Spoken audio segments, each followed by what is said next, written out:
قرآن کریم کی ایک آیت مبارکہ کا ایک حصہ تلاوت کیا۔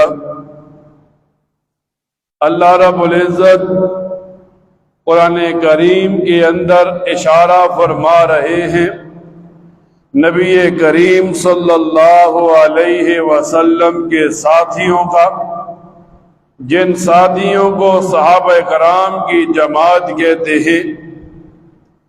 علماء نے کتابوں میں لکھا ہے اللہ تعالی نے کائنات کے اندر دو جماعتیں خود بنائیں۔ ایک جماعت کو انبیاء کی جماعت کہتے ہیں، ایک جماعت کو صحابہ کرام کی جماعت کہتے ہیں۔ حضرت آدم علیہ السلام سے نبوت کا ایک سلسلہ شروع ہوا، پھر وقتاً فوقتاً اللہ تعالی انبیاء کو بھیجتا رہا، یہاں تک کہ نبی کریم صلی اللہ علیہ وسلم کی ذات اقدس پر آ کر نبوت کا سلسلہ ختم ہو گیا، اور جیسے ہی 40 سال کی عمر میں نبی کریم صلی اللہ علیہ وسلم کو نبوت ملی، اب صحابہ کرام کی جماعت بننا شروع ہو گئی۔ تو علماء لکھتے ہیں نبی خود بنتا نہیں ہے، اللہ تعالی بناتا ہے، چنتا ہے۔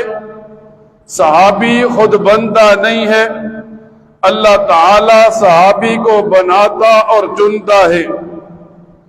پھر جب انبیاء کی بات چلتی ہے، جب صحابہ کرام کی بات چلتی ہے، تو مسلمان کا یہ عقیدہ بن جاتا ہے انبیاء بھی تمام کے تمام پاک ہیں، صحابی بھی تمام کے تمام پاک ہیں۔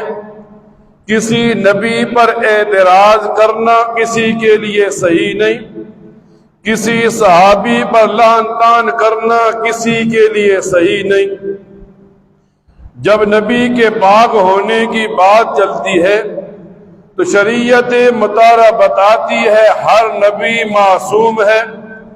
معصوم اس شخص کو کہتے ہیں جو نہ خود گناہ کے قریب جائے نہ گناہ اس کے قریب آئے، اسے معصوم کہتے ہیں۔ اور جب صحابی کو محفوظ کہا جاتا ہے تو محفوظ اس انسان کو کہتے ہیں جس سے انسان ہونے کے ناطے گناہ تو ہو جائے، لیکن اللہ تعالیٰ اس انسان کو دنیا میں پاک کر دے، اسے محفوظ کہتے ہیں۔ ایک مسلمان کا عقیدہ ہے سارے انبیاء بھی ایمان کا مرکز ہیں، ایک مسلمان کا عقیدہ ہے سارے صحابہ بھی ایمان کا مرکز ہیں۔ اب کسی ایک نبی کا انکار بھی مسلمانی سے نکال دیتا ہے، ایک صحابی کا انکار بھی مسلمانی سے نکال دیتا ہے۔ جب آدمی